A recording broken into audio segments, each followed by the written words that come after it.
ایک بار کی بات ہے، ایک گھنے جنگل کے اندر ایک آؤل رہا کرتا تھا۔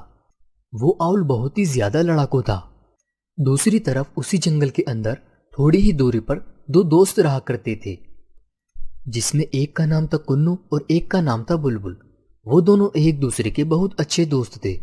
بلبل اور کنو کو جہاں بھی جانا ہوتا وہ ہمیشہ ساتھ ہی جایا کرتے تھے، اور وہیں پر ان پکشیوں کا راجا مور مہاراج رہا کرتا تھا۔ اس کی مرضی کے بغیر وہاں کچھ بھی نہیں ہوا کرتا تھا۔ وہ ہمیشہ روز کے روز اپنے سپاہیوں کو جنگل کی سیر کے لیے بھیجتا تھا، تاکہ اس کو پتہ لگ سکے کہ جنگل میں کیا چل رہا ہے۔ ایک دن کنو اور بلبل دونوں بہت ہی زیادہ بھوکے تھے۔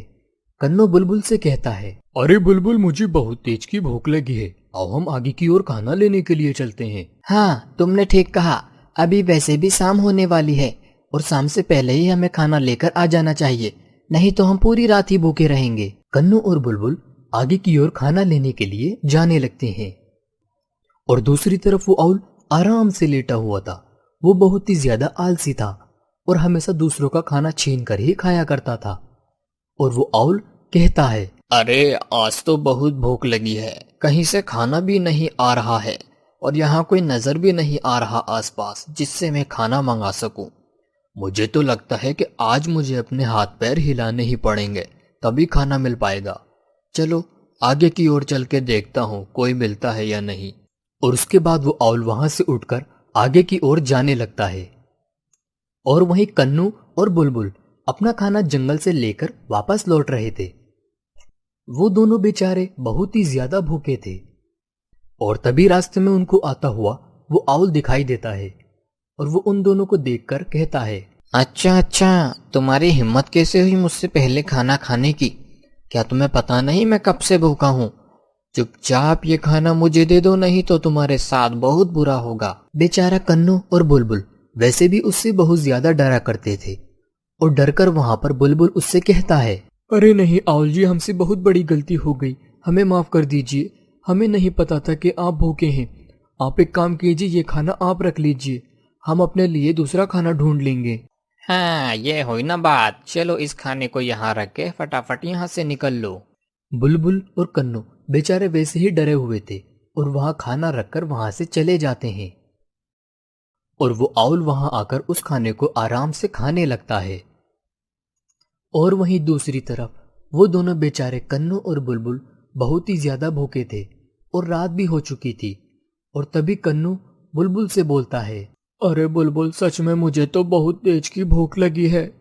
اس آؤل نے ہمارا کھانا چھین کر اچھا نہیں کیا، ابھی تو ویسے بھی رات ہو چکی ہے، ہم کھانا بھی نہیں لے کر آ سکتے ہیں، مجھے لگتا ہے ہمیں ایسے ہی بھوکے سونا پڑے گا۔ ہاں کنو، تم نے ٹھیک کہا، بھوک کی وجہ سے تو میری آواز بھی نہیں نکل رہی ہے۔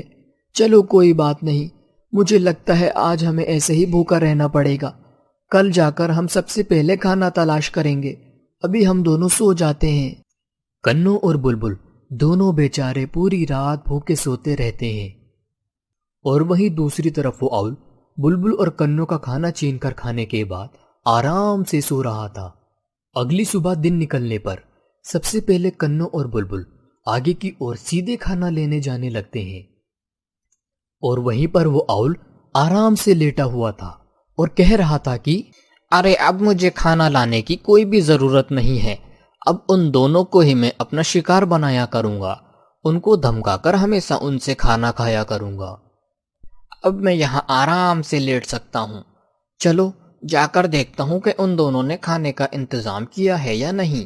اور وہیں کنو اور بلبل نے کھانا جمع کر لیا تھا، اور اس کے بعد بلبل کنو سے کہتا ہے، ارے کنو، مجھے تو ویسے ہی بہت ڈر لگ رہا ہے اور بہت زیادہ بھوک بھی لگ رہی ہے، اگر پھر راستے میں کہیں وہ آؤل مل گیا تو ہمارا یہ سارا کھانا چھین لے گا، پھر ہمیں پوری رات بھوکا رہنا پڑے گا، ہم کیا کریں؟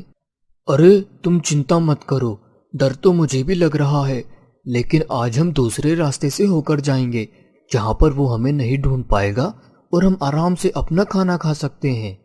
آؤ آج ہم دوسرے راستے سے ہو کر چلتے ہیں۔ وہ آؤل بھی بہت زیادہ چالاک تھا، وہ دوسرے راستے پر ہی ان دونوں کو پکڑ لیتا ہے اور وہاں روک کر بولتا ہے، مجھ سے چالاکی نہیں چلے گی تمہاری، تم نے کیا سوچا تم مجھے چکما دے کر بھاگ جاؤ گے؟ اب چپ چاپ یہ کھانا مجھے دے دو، اس سے پہلے کہ مجھے غصہ آ جائے، کیونکہ تم لوگوں نے میرے ساتھ دھوکہ کیا ہے۔ کنو اور بلبل بیچارے ڈر جاتے ہیں اور وہاں کھانا رکھ کر واپس پیچھے کی اور بھاگ جاتے ہیں، اور پھر سے وہ آؤل ان بیچارے دونوں کا کھانا کھا لیتا ہے۔ اور وہیں کنو کو اس بات پر اب بہت زیادہ غصہ آنے لگتا ہے اور وہ بلبل سے بولتا ہے، ارے بلبل، اب بہت ہوا، ہم اور زیادہ یہ سب نہیں سہ سکتے، آؤ ہم جنگل کے راجا کے پاس چلتے ہیں اور اس چیز کا فیصلہ کرواتے ہیں، ہم کب تک ایسے لڑتے رہیں گے؟ بیچارے کنو اور بلبل ہار کر جنگل کے راجا کے پاس جانے لگتے ہیں، اور جنگل کے راجا کے پاس آ جانے کے بعد وہ دونوں بولنے لگتے ہیں، مور مہاراج ہماری مدد کیجیے، ہم بہت زیادہ پریشانی میں ہیں۔ ہاں ہاں، ہم اسی لیے یہاں پر بیٹھے ہیں، تم ہمیں اپنی پریشانی بتاؤ۔ دراصل ہمارے گھر کے پاس ایک آؤل رہتا ہے، اور جب بھی ہم کہیں سے کھانا لے کر آتے ہیں تو وہ راستے میں ہی ہم سے کھانا چھین لیتا ہے، ہم نے 2 دن سے کچھ نہیں کھایا ہے، آپ ہماری مدد کیجیے اور ہمیں اس آؤل سے چھٹکارا دلائیے۔ اور ہاں مہاراج، اگر ہم اس کو کھانا نہ دیں تو وہ ہمیں دھمکی بھی دیتا ہے کہ وہ ہمیں مار دے گا۔ تم دونوں چنتا مت کرو، اگر تم دونوں بالکل سچ کہہ رہے ہو تو ہم اس آؤل کو اس کی سزا ضرور دیں گے۔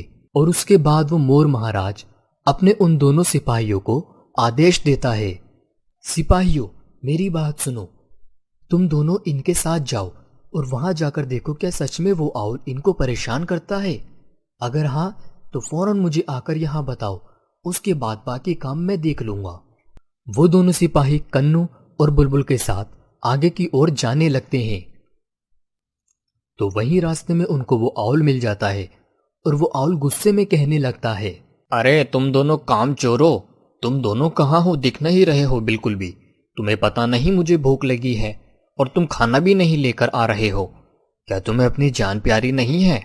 جیسے ہی وہ آؤل یہ سب بولتا ہے وہ دونوں مور کے سپاہی یہ سب بات سن لیتے ہیں اور جلدی ہی اپنے مہاراج مور کے پاس جانے لگتے ہیں، اور مور مہاراج کے پاس آ کر وہ دونوں بولتے ہیں، مہاراج وہ دونوں جو ہمارے پاس آئے تھے وہ بالکل سچ کہہ رہے تھے، وہ آؤل ان کو بہت زیادہ پریشان کرتا ہے اور ان دونوں بیچاروں کو دھمکیاں بھی دیتا ہے، بس مجھے یہی ثبوت چاہیے تھا، آؤ تم دونوں میرے ساتھ چلو اور مجھے وہاں لے کر چلو۔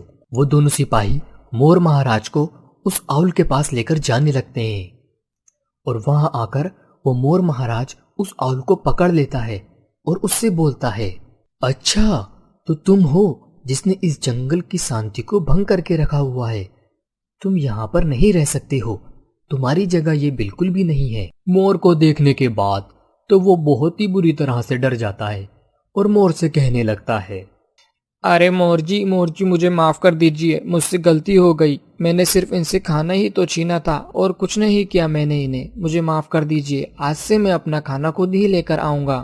نہیں، اب تمہیں بالکل بھی معاف نہیں کیا جائے گا، تم نے جنگل میں آتنک مچانے کی کوشش کی ہے اور تمہاری جگہ اب یہاں پر نہیں ہے، اب تمہیں قید کر کے رکھا جائے گا، تمہاری سزا پورے ہونے پر ہی تمہیں باہر چھوڑا جائے گا۔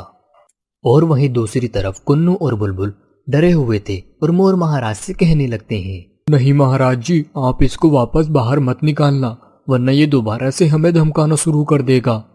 تم لوگ بالکل بھی چنتا مت کرو، اب یہ اپنی سزا پوری کر کے ہی باہر نکلے گا۔ اور وہیں اس آؤل کو پھر غصہ آ جاتا ہے، غصہ آنے پر وہ کنو اور بلبل کو دھمکی دینے لگتا ہے، یہ تم دونوں نے بالکل بھی اچھا نہیں کیا، تم دونوں یاد رکھنا میں واپس آؤں گا اور تم دونوں کو بالکل بھی نہیں چھوڑوں گا، تم دونوں میری بات یاد رکھنا، تم لوگوں نے میرے ساتھ غداری کی ہے۔ اور وہیں مور مہاراج اور اس کے سپاہی اس آؤل کو آگے کی اور لے کر جانے لگتے ہیں اور وہاں پر اس کو ہمیشہ کے لیے بند کر دیتے ہیں۔